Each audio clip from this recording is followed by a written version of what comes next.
नमस्कार, मैं हूं अंकित और आप देख रहे हैं राग बिहारी।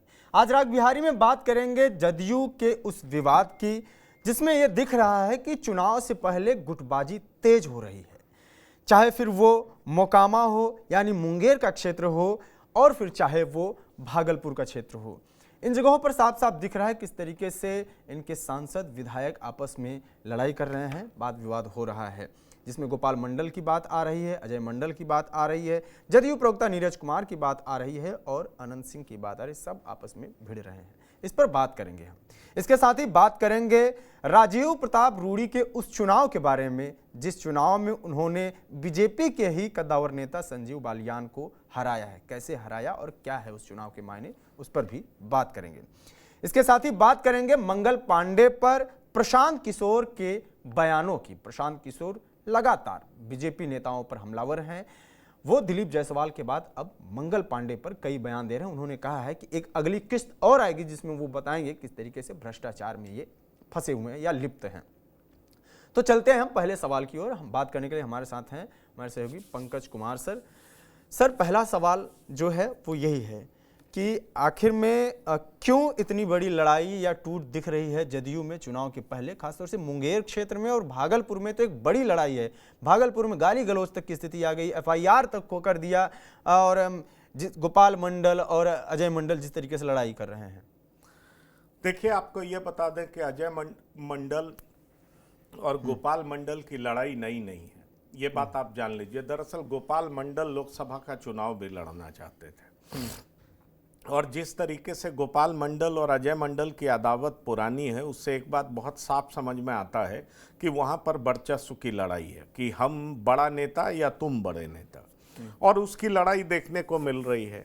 खास तौर पर गोपाल मंडल जिस तरीके से मुखर हैं और कई बात ऐसी बोल जाते हैं जिसको हम ऑब्सीन बोल सकते हैं, क्योंकि जब आप सार्वजनिक जीवन में होते हैं तो आपको बहुत मर्यादित होना होता है। और गोपाल मंडल अक्सर चर्चा में इसलिए रहते हैं क्योंकि वो इस तरह का बयान देते हैं जिस वजह से आप समझ लीजिए कि अगर नीतीश कुमार वाकई पुराने नीतीश कुमार होते तो शायद वो ये टॉलरेट किए नहीं होते। ये बात आप जान लीजिए। तो गोपाल मंडल जैसे आपने सुना होगा कि एक बार वो ट्रेन में किस तरीके से अंडरवियर पहन के दौड़ गए थे और बड़ी किरकिरी हुई थी, और उसके बाद उन्होंने उसका एक बड़ा हास्यास्पद सा जवाब दिया था जिसका बहुत मजाक उड़ा था। उसके बाद गोपाल मंडल गाली ग्लॉस कैमरे पे करते हैं, वो भी सबको सुनाई दिया, वो बहन की गाली, माँ की गाली, और वो कहते हैं ये हमारा कल्चर है। एक तो गोपाल मंडल को ये समझना पड़ेगा कि कल्चर कहते किसको है, संस्कृति कहते किसको है।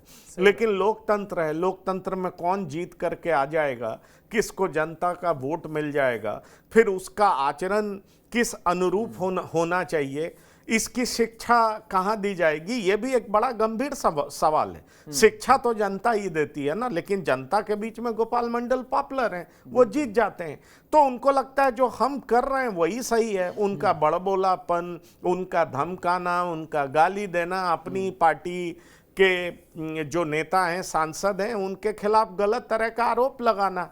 अब बड़ा सवाल यह है कि जिस महिला का नाम लेकर के वो प्रेस कॉन्फ्रेंस में इस तरह की बात कर रहे हैं, अब देखिए वो अजय मंडल की रिश्तेदार है, उनके परिवार की है। अब अजय मंडल इस कदर नाराज हो गए कि उन्होंने अपने ही होम टाउन, होम प्लेस जो है उसके थाने में, घोघा थाने में उन्होंने केस कर दिया। अब मामला दिलचस्प होता जा रहा है। कुल मिलाकर के अंकित, मैं आपको यह बताना चाहूंगा कि अगर नीतीश कुमार वाकई अपनी उस अवस्था में होते जिस अवस्था के लिए नीतीश जाने जाते हैं, क्योंकि मैं आपको गारंटी के साथ कह सकता हूं अंकित कि नीतीश कुमार के बोलने से पहले उनके आंख का ही डर ब्यूरोक्रेसी और उनके नेताओं में इस कदर होता है कि बहुत कम लोग उनके खिलाफ बोलने की हिम्मत की है, और जिन्होंने बोलने की हिम्मत की है उनको उन्होंने ऐसे हाशिए पे धकेल दिया है जिसका कोई जवाब नहीं है। तो सवाल यह है कि नीतीश कुमार के बारे में यह भी कहा जाता है कि कई चीज वो बोलते नहीं है, और लेकिन उनके मन मर्जी के खिलाफ आपने कर दिया तो समझ लीजिए आपका हश्र क्या होगा। आरसीपी सिंह उसके उदाहरण है। आप देख लीजिए आरसीपी सिंह कहां चले गए, शरद यादव उसके उदाहरण है। आरसीपी सिंह, शरद यादव दिवंगत हो गए। तो सवाल यह है कि कई डायरेक्शन नीतीश अपने पीक टाइम में देते भी नहीं थे, और पार्टी के नेताओं को समझना पड़ता था कि नीतीश चाहते क्या है। और यहां तो गोपाल मंडल खुल करके बोल रहे हैं, और वो भी बोल रहे हैं किसके खिलाफ, तो अजय मंडल के खिलाफ, कभी वहां के जिले के एसपी के खिलाफ। देखिए, अगर एसपी मर्यादित नहीं हो, अपना काम नहीं कर रहे हो, तो क्रिटिसाइज जरूर करिए, सड़क पर उतरिए। आप जनता के प्रतिनिधि हैं, जनता की अपेक्षा के अनुसार आपको काम करना होता है। लेकिन जनता आपसे कतई ये उम्मीद नहीं करती है कि आप अपने ही सांसद के आचरण पर बिना कोई सबूत का सवाल उठाएं, और अगर आप सवाल उठाते हैं तो निश्चित तौर पर आप सवालों के घेरे में होते हैं। और इसीलिए हम ये बात कर रहे हैं कि आखिरकार गोपाल मंडल सवालों के घेरे में क्यों है। पर बड़ा सवाल यह उठता है कि क्या जेडीयू इतनी हिमाकत करेगी, क्या जेडीयू लीडरशिप गोपाल मंडल से सवाल जवाब करेगा। क्योंकि आपने देखा होगा पटना में भी वो पत्रकारों से भिड़ गए थे और उन्होंने बहुत बदसलूकी की थी। तो क्या गोपाल मंडल अपने को अबव द लॉ समझते हैं, कानून से ऊपर समझते हैं? क्या उनको ये लगता है वो कुछ भी बोल जाएंगे, चल जाएगा? क्या जेडीयू का नेतृत्व इतना कमजोर हो गया है कि अपने ही विधायक पर वो शिकंजा नहीं कस पाता है? या क्या जेडीयू के नेतृत्व को लगता है कि चलो ये जीतने वाला घोड़ा है, इसलिए अगर लंगड़ा भी है तो सही है? क्या इसका मतलब ये निकाला जाए? मैं आपको बार बार कह रहा हूं कि अगर नीतीश कुमार की लीडरशिप जो जानी जाती है वो होती तो गोपाल मंडल शायद ऐसी हिमाकत नहीं कर पाते या उन्हें पार्टी छोड़ना पड़ता। पर बड़ा सवाल यह है कि असली अदालत जनता की अदालत होती है। जनता की अदालत अगर उनको पसंद करती है तो उनके हर कारनामे पर मोहर लग जाएगा। गोपाल मंडल और 4 कदम आगे दिखाई पड़ेंगे आने वाले समय में, लेकिन यही जनता खारिज करती है, इग्नोर करती है, उनको उनके कैंडिडेचर पर मोहर नहीं लगाती है, तो निश्चित तौर पर उनको अपनी जुबान पर भी लगाम देना पड़ेगा। क्योंकि एक बात आप जान लीजिए, लोकप्रिय हैं इसमें कोई शक नहीं है, जीतते हैं इसमें भी कोई शक नहीं है, लोगों के बीच में रहते हैं इसमें भी कोई शक नहीं है। लेकिन सवाल है कि इस सब के बावजूद अगर आप भाषा में मर्यादित नहीं है तो सवाल तो बहुत गंभीर उठता है। और अगर आप देख लें नीरज कुमार और अनंत सिंह की बात करें, क्योंकि हम इसको भी नहीं छोड़ें, तो देखिए वहां पर जो सांसद हैं और जो मंत्री हैं, केंद्रीय मंत्री, वो आज के समय में बहुत ताकतवर है। ये बात आप जान लीजिए। उनका बीजेपी के साथ उतने ही अच्छे रिश्ते हैं जितना वो जेडीयू में ताकतवर है। तो खासतौर पर मुंगेर में वही होगा जो वो चाहेंगे, ये बात आप जान लीजिए। अब सवाल उठता है कि अनंत सिंह भी अपने क्षेत्र में कमजोर नहीं है। विधानसभा में अनंत सिंह किसी भी पार्टी से लड़े वो जीतते हैं, लेकिन हैरान करने वाली बात यह थी कि लोकसभा चुनाव में अनंत सिंह के विधानसभा क्षेत्र से ललन सिंह हार जाते हैं। तो इसलिए ये बड़ा सवाल उठता है। पर एक चर्चा ये चल रही है कि अनंत सिंह को टिकट ना देकर के उनके बेटे को टिकट दिया जाए, और ये भी चर्चा चल रही है। पत्नी शायद मैदान में नहीं उतरे, लेकिन उनके बेटे मैदान में उतर सकते हैं। तो अब नीरज कुमार आंख गड़ाए बैठे हैं। वैसे आज शाम नीरज जी से बातचीत हमारी होगी और उसमें शायद बहुत कुछ पता चल पाएगा। लेकिन एक बात यह है कि नीरज कुमार भी सीनियर लीडर हैं, जेडीयू के बड़े नेता हैं, मंत्री रह चुके हैं, प्रवक्ता हैं, अपनी पार्टी को डिफेंड करते हुए नजर आते हैं। अब क्या नीरज कुमार के पीठ पे हाथ कौन रख रहा है? क्या ललन सिंह हाथ रख रहे हैं? क्या ललन सिंह नीरज कुमार को उम्मीदवार के तौर पर चाहते हैं? तो फिर पार्टी के भीतर ही रस्साकशी दिखाई पड़ेगी। और मोकामा जिसको जेडीयू और शॉर्ट सीट मानती है, अगर रस्साकशी हुआ तो शायद नुकसान हो सकता है। मुझे नहीं लगता है जेडीयू के टॉप लीडरशिप या खुद ललन सिंह ऐसा चाहेंगे, इसलिए कोई ना कोई बीच का रास्ता निकलेगा और देखिए आने वाले समय में क्या दिखाई पड़ता है। ठीक है। सारण के सांसद राजीव प्रताप रूडी, ये कॉन्स्टिट्यूशन क्लब का जो चुनाव है ये क्यों इतना इस बार चर्चे में रहा और बीजेपी में ही आपस में दिखाई? देखिए, आप अक्सर पॉलिटिक्स में देखेंगे कि जब कोई पार्टी बहुत ज्यादा ताकतवर हो जाती है तो उसकी लड़ाई विपक्ष से नहीं होती, पार्टी के भीतर ही कई ग्रुप बन जाते हैं और लड़ाई होती है। और दरअसल जब ज्यादा ताकतवर होते हैं तो आप आपस में ही भिड़ते हैं, और आपस में भिड़ते हैं तो वहीं से आपका डाउनफॉल भी शुरू होता है। अब ये लड़ाई को जिस तरीके से नाम दिया जा रहा है कि दरअसल ये लड़ाई असली बीजेपी बनाम बीजेपी में जो विरोधी गुट हैं वो क्या ताकत की पैमाइश हो रही थी क्या? राजीव प्रताप रूडी पिछले 25 साल से कॉन्स्टिट्यूशन क्लब का चुनाव जीतते जा रहे हैं। अब देखिए, ये इतना बड़ा चुनाव क्यों था? इतना बड़ा चुनाव इसलिए भी था क्योंकि यहाँ सोनिया गांधी भी वोट देने पहुंची और यहाँ अमित शाह भी वोट देने पहुंचे।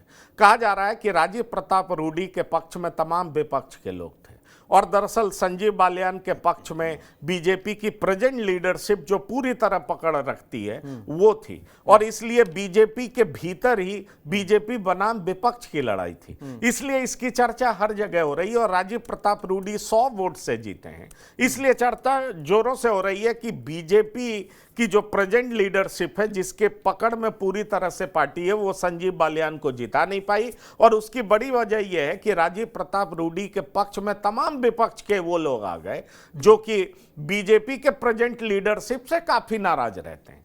अब सवाल उठता है कि राजीव प्रताप रूडी को भी आप देख लें। राजीव प्रताप रूडी अटल बिहारी वाजपेयी गवर्नमेंट में मंत्री थे, लेकिन अब पिछले 10 साल से मंत्री तो दिखाई पड़ नहीं रहे। इनफैक्ट 5-6 साल से लालू परिवार को हराने वाले, ठीक है, लालू परिवार को हराने वाले हैं। उनकी जो जीत सारण में भी है वो बड़ी दिलचस्प है, कांटे की टक्कर है, पर वो जीतते रहे हैं। ऐसे में सवाल उठता है कि एक बार फिर से राजीव प्रताप रूडी जो है वो बड़े तगड़े घोड़े के रूप में दिखाई पड़े हैं, और उन्होंने जिस तरह का एक मैसेज देने का प्रयास किया है, उसकी चर्चा बड़ी जोर से हो रही है कि क्या ये लड़ाई कहीं ऐसी तो नहीं थी कि बीजेपी में जो ताकत का दो सिरा खड़ा हो रहा है उसके बीच की लड़ाई थी। इस शह और मात के खेल में जो प्रेजेंट लीडरशिप जिसकी पकड़ पूरी तरह से मजबूत है, उसको राजीव प्रताप रूडी ने चैलेंज किया, और राजीव प्रताप रूडी के समर्थन में वो लोग आए जो बीजेपी के प्रेजेंट लीडरशिप से नाराज हैं। उसमें विपक्ष ने भी साथ दिया,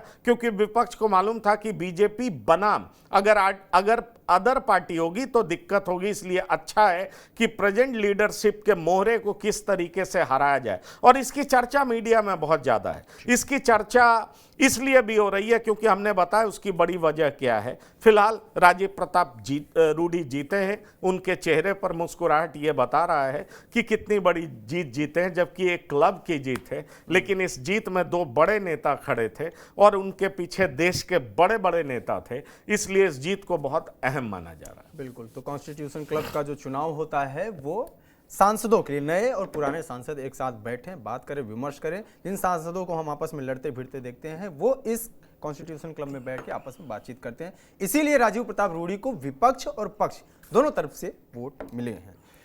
अब जो तीसरा सवाल है वो सवाल है मंगल पांडे पर। मंगल पांडे के पीछे हाथ धोकर पड़े हैं प्रशांत किशोर। दिलीप जायसवाल के बाद प्रशांत किशोर के टारगेट पर मंगल पांडे है। मंगल पांडे ने ये तक कह दिया है कि दिलीप जायसवाल से मेरे पिताजी ने कर्ज लिया था और वो वापस कर दिया लोन सहित, लेकिन अब उसके आगे भी बढ़ चुके हैं। क्या है इस लड़ाई में और क्या निकल सकता है, क्या हाथ लगेगा प्रशांत? देखिए, आप जान लीजिए, प्रशांत किशोर जिस तरीके से बीजेपी के एक एक नेता को टारगेट कर रहे हैं, तो निश्चित तौर पर यह दिखाई पड़ता है कि बीजेपी को वो आरजेडी बनाने में लग गए। मैं ऐसा इसलिए कह रहा हूं क्योंकि ये खुद जन स्वराज के लोग कह रहे हैं, मैं उनकी बातों को दोहरा रहा हूं।